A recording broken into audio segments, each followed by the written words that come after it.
Orange has 50k hero now, would have 2 advantages. Oh man, on the Kerrigan goes down, purple accidentally stormed her. An Arbiter for orange, so we could see a tank drop, but I do not know. We see a tank drop by blue, by the way, right now. And yeah, I think Tom will take care of that. EMP on the tanks.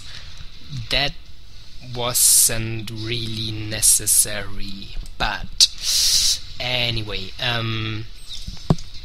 the shield points will get reduced even more. I think the shield will go down. That's pretty funny. I mean, the bottom team is totally dominating in points, but they are not pushing, they are not starting to attack the Nexus. Blue will have 50k hero soon.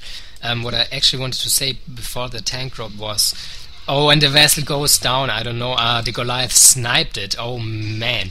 If Orange wouldn't have selected the Arbiter but the vessel, the shield would have been full and the vessel would have had full health points again, so that would have been a possibility. But he went for an Arbiter, and in Team A you do not use the Arbiter as you do in a melee game, so it's not like I stasis tanks or, well, recall, yeah, you do recalls usually, tank recalls or Reaver recalls, if you have enough energy, what Orange, by the way, does right now, enough energy for a stasis field, but you usually do not just fly with the units and cloak them, because versus expert players there will be a ghost and then it gets locked down, or a lot of wraiths just incoming and it dies in a second, so yeah.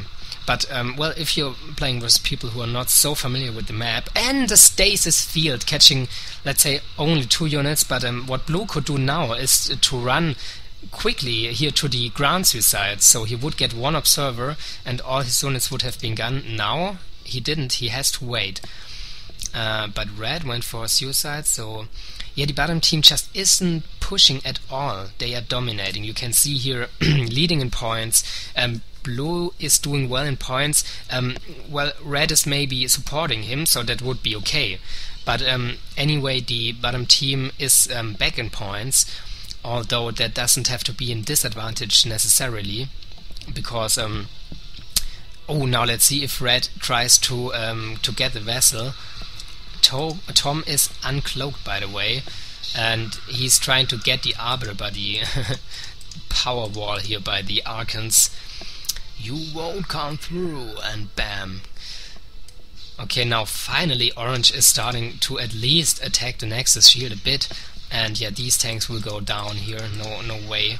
And yeah, finally a push, and now we see Ultralisk for Blue. Yeah, no micro by Orange, so Dragoons get pound, and we have a 75k hero for Purple. That's quite a strange game, a really strange game, just like not positive or negative, but it's strange. The bottom team has so many heroes, they could kill the shield any time, but if you have a look at the Nexus, their shield is completely killed, and the shield of the top team's Nexus is alive. That's, yeah, paradox, totally paradox. And I think it's a Duran, yeah, okay. So once again, Purple did not go for a hero who can which can actually do something concerning reducing the Nexus health points. Once again, for a point bringing hero. Now let's see, oh man, these wraiths here attacking the Duran. He should be able to cloak. Come on, cloak your unit. Yeah, okay, now he cloaked it. Yeah, enough anti-air support here. No, yeah, well, okay, they're focusing the Arbiter now, and the Arbiter goes down. Okay, so didn't do too much here besides the stasis field. No tank recall, no Reaver recall. Dark Archon should have full energy by now. So if the top team is able to get a hero, which will be Red, he needs 1 or 2 more unit kills. Then he could also use the Dark Archon. By the way, he uploaded the infested Duran and a High Templar into Yggdrasil. Looks like he's going for a drop now. just see, he had the possibility like 1 or 2 times he could have went for Phoenix if he had Phoenix inside of that Yggdrasil, and would be waiting here until the top team leaves the spawn area. Then he could really end the game. And now he's like, I don't know, like flying around like, should I not? Defense matrix on Tom, and I think Tom wouldn't have been seen without the matrix, and the matrix makes him visible, and yeah, lucky the matrix was killed another matrix. I don't know, I don't think the top team has any observer around, so they do not see that. The vessel is almost down, and if Red has the right timing, he will be able to snipe that vessel down, and I think he will. If he's now, no, he's going for Tom. Okay, so I do not think he will do that. But anyway, Tom badly wounded. Another defensive matrix. I wonder if he's aware of that the matrix is starting to make Tom visible. Without the matrix, he would just be a flickering shadow. And this game is really going paradox like Uber. I mean, now Blue dropped some tanks, and he will definitely reduce quite some health points of the bottom team's Nexus. That Tom will need some time, and the bottom team is just using the wrong units now. The shield of the top team's Nexus is at least gone. 30k for Red now. Let's see what Red could do. We had he's going for a vessel. Okay, yeah, not so bad. And now, wow, come on, mind control. I expect mind control. Purple was around with the Yggdrasil and the Dark Archon and the Duran, but he, I don't know, that could have been some Uber action, but he still has the possibility, and now he mind controls the vessel. So nice job here. That's also a really tough task for your team if the other team has a Yggdrasil protecting a Dark Archon inside, because with anti-air, a lot of anti-air, you can just protect Yggdrasil so well, so the Dark Archon is pretty much safe. Maybe get a Dark Archon yourself and mind control it, so you have some sweet birthday present package here. But that's really not that easy. No anti-air here, almost. Now good for purple. Orange went for anti-air. He still has the Duran around.